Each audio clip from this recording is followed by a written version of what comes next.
A handful of our new clients this year are needing to do SBTi. So this video is all about what is SBTi, Science-Based Target Initiative? Why do small or mid-sized companies have to do this? And what are the steps in order to start a near-term or long-term target? So if you're a small or mid-sized enterprise and a large client of yours is asking you to do SBTi, then stay tuned for the next couple minutes and we're going to dive in. SBTi is Science-Based Targets Initiative. Yes, it's a lower I on purpose because it's an initiative. It's a collaboration between the CDP, the United Nations Global Compact, the World Resources Institute, and the Worldwide Fund for Nature. So a bunch of groups coming together. And basically it helps companies probably like yours set greenhouse gas reduction targets that align with science, climate science. So basically, what you would do is set your targets to aim to meet the Paris Agreement goals, which will be another video, which are to limit global warming to well below 2 degrees Celsius, preferably 1.5 degrees Celsius. So Science-Based Targets Initiative is a site you can go on and set a target, and we'll get into that now. Maybe you're saying to yourself, well, wait, SMEs are just the smaller, mid-sized companies. Maybe the big companies should be doing this. Well, the answer is yes, of course. Those big companies are doing it. But if you're an SME, you can still absolutely make an impact and you matter in climate action. So a couple of ways. One is innovation. SMEs can move faster than bigger companies. They can be more flexible, adopting technologies or just sustainable practices. So yeah, we want you in. Two is community influence. Basically, they can impact their communities in a way deeper way. They can inspire customers, train employees. Fun fact, way over 95% of the employees in North America work for SMEs.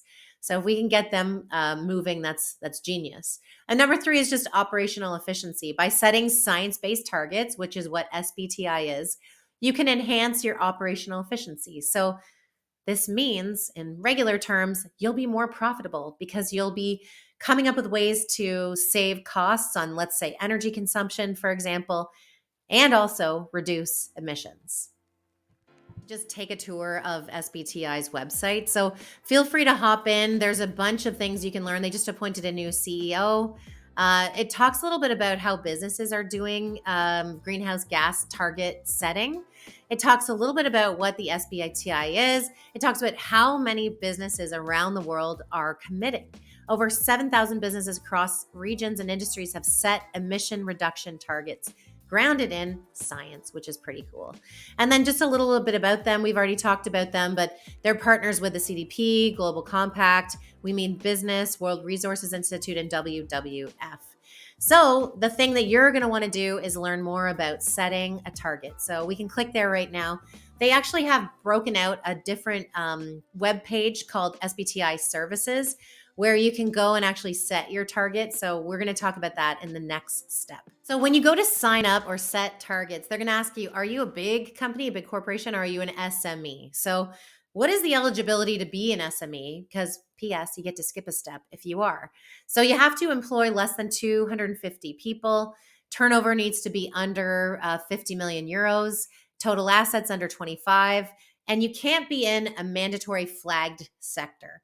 So 3 or more of the following must be true, or what's above. So the good news is that if you do qualify, then you get to skip a step. You get to bypass the initial stage of committing, which is kind of cool. And so it'll save you a bit of time, which is great. Also, the other thing is that you need to make sure that you have under 10,000 tons of CO2e across scope 1 and scope 2 location-based.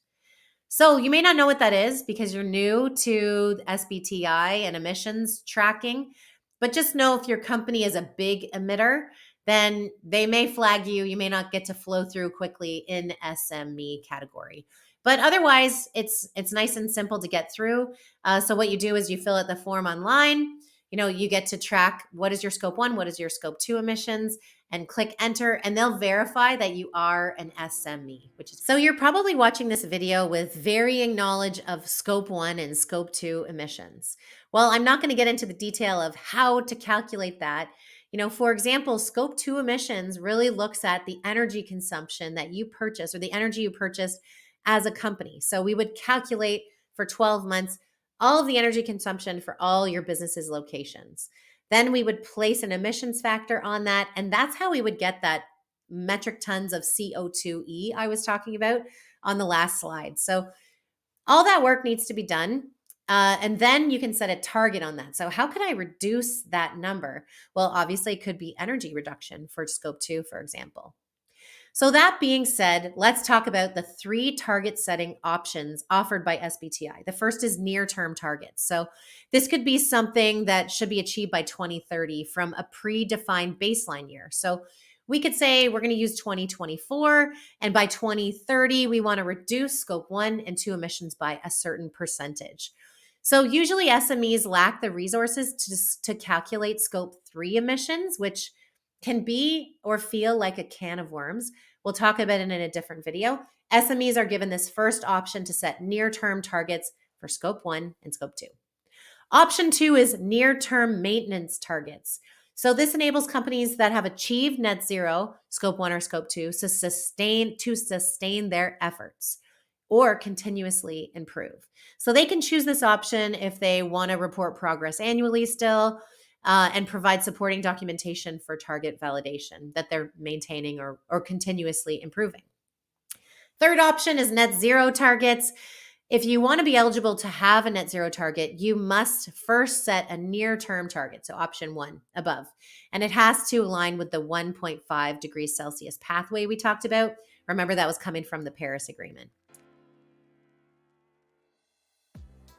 So to begin the target setting process, remember I showed you that button called Set a Target? Well, that's where you would go and register. So there's a portal. You go and put in your first name, your company name, when it was founded, what is the annual revenue approximately, have you calculated scope 1, scope 2 emissions, how big is your company, what is the nature of your company, what is the website, who would be the contact for environmental, who would be the contact for finance, and so on. So it's not a giant survey, but it would take you about 20 minutes to fill out if you have the right people on the line while you're doing it.